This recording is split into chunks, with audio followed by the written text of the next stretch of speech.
안녕하세요. 슬기로운 코딩 생활입니다. 지난 시간까지 우리는 혼자서 Git을 사용하는 방법에 대해서 알아보았는데요. 간단하게 Git의 개념들을 배우고 기본적인 Git 커맨드들을 배우면서 새로운 버전인 커밋을 또 만들고 그것을 취소하는 방법까지 배웠었죠. 자, 이제 기본적으로 Git을 사용하는 방법을 알았으니 Git을 사용해서 다른 개발자들과 협업하는 방법을 공부해 보도록 하겠습니다. 첫 강의에서 Git과 GitHub는 다르다고 말씀드렸던 것을 기억하시나요? 지금부터 Git과 GitHub가 어떻게 다른지 한번 이야기해 보도록 합시다. 많은 초보 개발자들이 쉽게 Git과 GitHub를 혼동하곤 합니다. 왜냐하면 두 단어 모두 결국 버전 관리를 위해 사용하는 어떤 도구로 지칭되기 때문이죠. 하지만 Git과 GitHub는 전혀 다른 목적을 가지고 있습니다. 우리가 어떤 프로젝트의 버전 관리를 하기 위해 Git을 사용하는 연습을 해왔었죠.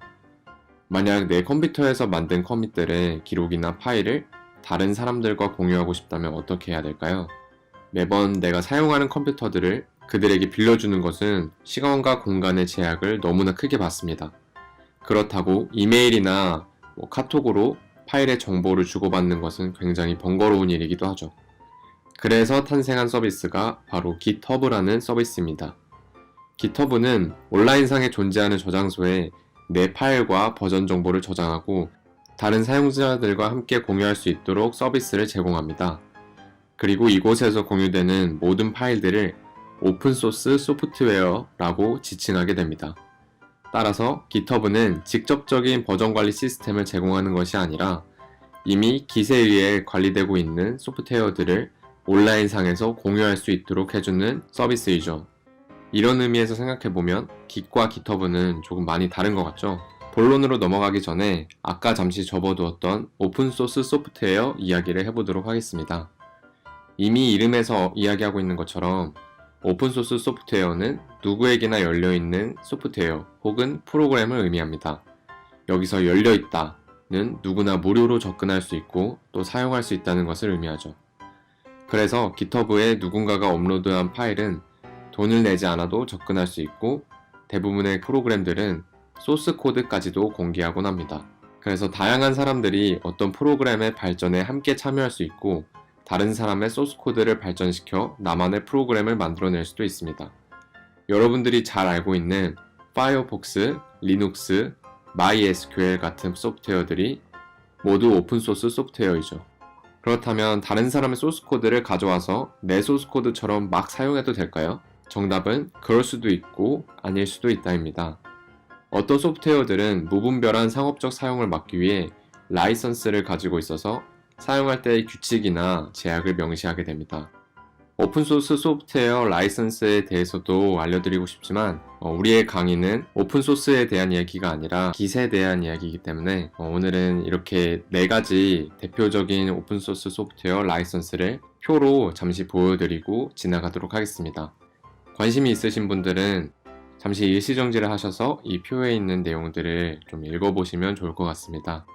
온라인상에도 오픈소스 소프트웨어 라이선스에 대한 자세한 내용들이 잘 정리되어 있는 자료들이 많으니 관심이 있으신 분들은 구글에 오픈소스 소프트웨어 라이선스라고 검색하시면 양질의 자료들이 나오니까 이 자료들을 잘 참고하셔서 사용하시면 되겠습니다. 그럼 저희는 다시 본격적으로 GitHub에 대한 이야기를 해보도록 하겠습니다. 오늘 강의의 초반부에서 GitHub는 온라인상의 파일과 정보를 업로드하게 된다고 말씀드렸습니다. 그렇다면 이 파일들이 내 컴퓨터가 아닌 다른 컴퓨터에 저장되고 있다는 거겠죠? 그래서 우리는 지금부터 내가 사용하고 있는 컴퓨터를 로컬 저장소라고 부르고 내가 파일을 업로드하는 공간, 즉 GitHub를 원격 저장소라고 하도록 하겠습니다. 그리고 이 저장소라는 단어는 또 다른 말로 레파지토리라고도 하는데요. 사실 저장소라는 단어보다는 레파지토리라는 용어를 더 자주 사용하기 때문에 잊지 않고 꼭 기억하도록 합시다. 지금부터 로컬 저장소와 원격 저장소에 대한 이야기가 굉장히 자주 등장하니까요. 잊지 마시고 그러면 이제 GitHub의 세계로 한번 들어가 보도록 하겠습니다. GitHub를 사용하기 위해서는 일단 GitHub에 가입을 해야 합니다. 그래서 여러분들의 인터넷 주소창에 github.com 이라고 입력하셔서 GitHub으로 이동을 하도록 하겠습니다. 그러면 이렇게 GitHub 홈페이지가 나오는데요. 여기서 우측 상단을 보시면 사인업이라는 버튼이 있죠. 이 버튼을 클릭하셔서 회원가입을 진행을 하도록 하겠습니다. 회원가입을 할 때는 세 가지 정보를 입력하면 되는데요.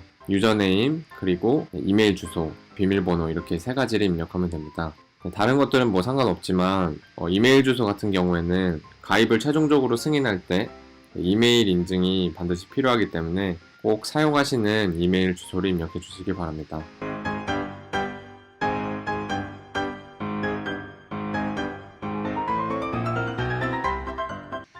네, 저는 이렇게 정보들을 입력했고요.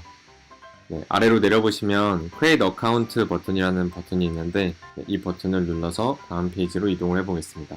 네, 이렇게 새로운 페이지로 이동을 하면 몇 가지 설문조사를 하라고 합니다. 근데 이 설문조사는 반드시 정확하게 해야 되는 건 아니니까요. 네, 여러분들에게 해당되시는 걸 그냥 입력하시면 되겠습니다. 그리고 Complete Setup을 누르겠습니다. 그러면 이메일에 인증을 하고 나오는데요. 이메일을 한번 인증을 하고 다시 만나도록 하겠습니다. 이메일 인증을 마치면 이렇게 홈 화면이 달라진 것을 볼 수 있습니다. 저희가 아까 GitHub에 올리는 모든 파일은 원격 저장소에 저장된다고 했죠. 그런데 아무 구분 없이 모든 파일이나 프로젝트를 GitHub에 마구잡이로 올리게 되면 사용하기가 정말 불편하겠죠? 그래서 GitHub는 사용자가 여러 원격 저장소를 만들 수 있도록 허용합니다. 이 원격 저장소는 하나의 폴더라고 생각하시면 쉬울 것 같습니다. 이 원격 저장소를 한번 만들어 볼까요? 원격 저장소를 만들 때는 이 왼쪽에 Create Repository를 선택해도 되지만 지금은 저희가 아무것도 만든 게 없어서 이렇게 나온 거기 때문에 원래 정석대로 이렇게 Your Repository에 들어가셔서 New를 눌러주도록 하겠습니다. 이렇게 하면 몇 가지 채워야 될 양식들이 주어지는데 먼저 이 repository name은 이 저장소를 지칭할 이름입니다. 그래서 이 repository name은 이후에 언제든지 변경할 수 있으니까 너무 걱정하지 마시고 간단하게 이 저장소에 저장되는 내용을 나타내는 이름으로 지으면 되겠습니다. 저는 일단 test라는 이름으로 작성을 해볼게요. 네, 그리고 이 두 번째 나오는 description은 이 저장소에 대한 설명을 추가하는 공간입니다. 반드시 작성해야 되는 것은 아니고 이 내용 역시 나중에 수정할 수 있으니까 지금은 공란으로 두고 넘어가도록 하겠습니다. 그리고 다음은 저희가 이 저장소를 퍼블릭으로 할지 프라이베이트로 할지 설정할 수 있는 옵션인데요. 퍼블릭으로 설정된 원격 저장소는 다른 사용자들에게 그 내용이 모두 공개가 됩니다. 이 말은 내가 원격 저장소에 업로드하는 모든 파일의 내용과 커밋이 모두 다른 사람들에게 노출된다는 뜻입니다. 그에 반면에 프라이베이트는 다른 사용자들에게 노출되지 않고 나 혼자만 볼 수 있는 원격 저장소입니다. 그 다음은 readme라는 파일을 하나 만들어서 원격 저장소를 생성할지 혹은 빈 원격 저장소를 만들지 결정하는 옵션입니다. 이 readme 파일은 단순히 문서 파일에 불과하니까 지금은 너무 큰 의미를 부여하지 말고 넘어가도록 합시다. 우리는 이 원격 저장소를 로컬 저장소로 내려받아서 새로운 프로젝트를 만들 예정이니까요. 지금은 readme를 포함해서 원격 저장소를 만들겠습니다. 그렇기 때문에 여기서 체크박스를 표시하면 되겠죠. 이 밑에 나오는 git ignore를 설정할지에 대한 옵션과 라이선스를 설정할지에 대한 옵션은 저희가 선택할 수 있는 옵션인데요. ignore 파일은 저희가 아직 배우지 않았으니까 넘어가고 여기에 나오는 이 라이선스가 아까 잠시 언급하고 넘어갔었던 그 내용입니다. 그래서 열어보시면 여러가지 종류의 라이선스가 나오는데요. 저희는 지금 일단 라이선스를 사용하지 않고 프로젝트를 만들어 보도록 하겠습니다. 이렇게 모든 준비가 다 끝나면 Create Repository 버튼을 눌러주세요. 이렇게 어떤 폴더처럼 제 유저 네임 아래에 테스트라는 원격 저장소가 만들어진 것을 확인할 수 있습니다. 그런데 저희가 만약에 이 저장소에 파일이나 커밋을 새로 추가하고 싶을 때 만약에 인터넷이 안 된다면 저희는 아무것도 할 수가 없겠죠. 그래서 이 원격 저장소를 그대로 로컬 저장소에 복제해서 인터넷이 안 돼도 로컬 저장소에서 사용할 수 있게끔 세팅을 해주도록 하겠습니다. 이렇게 원격 저장소를 로컬 저장소에 연동하는 작업을 클론이라고 합니다. 그러면 터미널을 열어서 클론을 한번 수행을 해보도록 하겠습니다. 터미널을 여셨으면 저희가 방금 원격 저장소에 만들었던 내용을 그대로 복제할 폴더 하나를 만들 텐데요. 저는 일단 이렇게 유저네임 밑에 클론이라는 폴더를 하나 만들어서 이 폴더 안으로 그 파일의 내용이 복제되도록 한번 시도를 해보도록 하겠습니다. 여러분도 원하시는 디렉토리에 폴더 하나를 만들어 주시고 터미널에서는 그 폴더 안으로 이동을 하겠습니다. 이제 리눅스 명령어에 조금 익숙해지셨죠? 그래서 cd를 해주신 다음에 저는 제 유저네임 폴더 밑에 클론이라는 폴더를 하나 만들었기 때문에 이렇게 해서 이동을 한번 해보도록 하겠습니다. 이렇게 하면 클론이라는 폴더로 이동이 되었고요. 여기서 클론을 해줄 텐데요. 클론을 할 때는 git 클론 그리고 저희가 복제할 원격 저장소의 주소를 그대로 복사해주면 됩니다. 그러면 주소를 복사하기 위해서는 원격 저장소에 있는 정보를 이용해야 되는데요. 다시 GitHub 페이지를 켜보도록 하겠습니다. 아까 만들었던 원격 저장소를 잘 보시면 여기 초록색으로 코드라는 버튼이 있는 것을 확인하실 수 있는데요. 이 코드 버튼을 눌러보시면 저희가 방금 배웠던 이 클론이라는 용어가 사용된 박스가 있는 것을 확인할 수 있습니다. 여기서 읽어보면 use git or checkout with svn using the web URL 이렇게 나오는데요. 그냥 말 그대로 이 원격 저장소의 주소를 이용해서 복제를 진행할 수 있다는 것을 의미합니다. 그래서 이 옆에 이 조그만 버튼을 누르면 클립보드로 복사가 되고요. 다시 터미널로 이동을 하겠습니다. git 클론이라는 명령어 뒤에 컨트롤 V를 눌러보면 클립보드에 복사됐던 내용이 붙여넣기 되어진 것을 확인할 수 있고요. 여기서 엔터를 누르면 이렇게 클론을 하고 있다는 내용이 나오죠. 그리고 왼쪽에 폴더 내용을 보시면 저희가 아까 만들었던 테스트라는 원격 저장소가 그대로 로컬 저장소로 복제된 것을 확인할 수 있습니다. 그러면 내용까지 같은지 한번 볼까요?